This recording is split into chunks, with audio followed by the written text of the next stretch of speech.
So, hi everybody. I have another cute story to share. I a neighbor of mine, bless his heart. Yeah, he's an older man, 66, I guess, at the time, years ago, and he uh, wanted me to list his house. And I went, sure, I'd love to. And we set up a time, and I always come in with my little yellow pad and take notes and make sure I get the flooring down and kind of are the appliances going to stay. And I ask my questions. And so as soon as I opened his door, the pot smell almost knocked me over. And I didn't quite know what to do at that point. I'm an old hippie, so that really doesn't bother me, okay? Honestly. But there's also some hard facts that you have to be able to communicate with your clients about.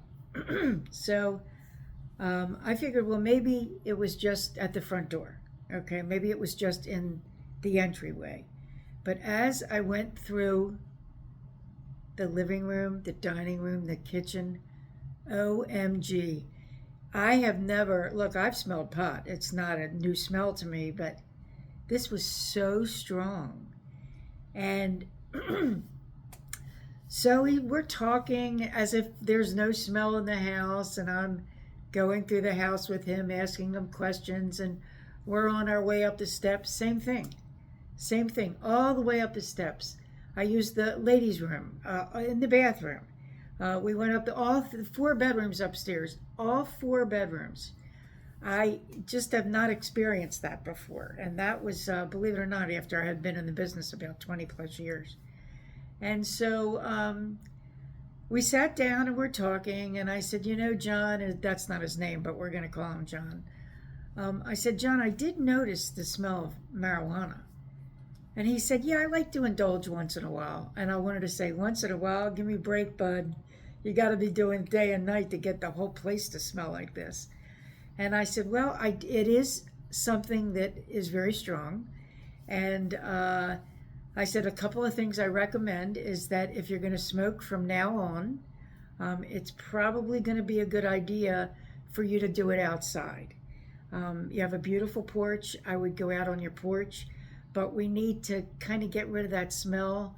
Your house might be might be shown to a policeman who runs the local narcotics department. You don't know, but it was so strong.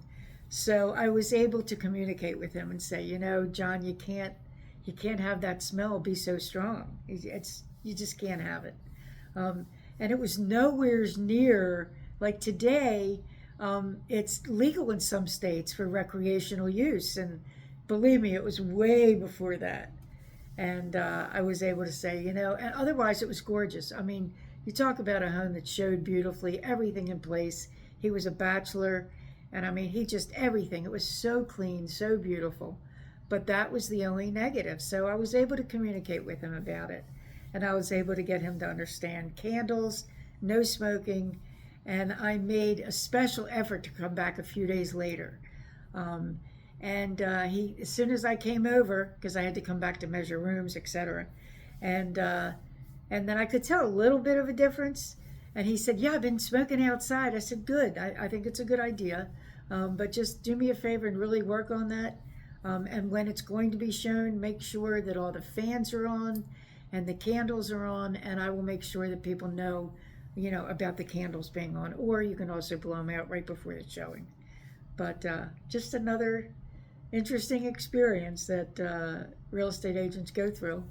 And even if you are not working with an agent and you are selling, and if you like to indulge people, not a problem, but make sure that your surroundings and your interior does not smell.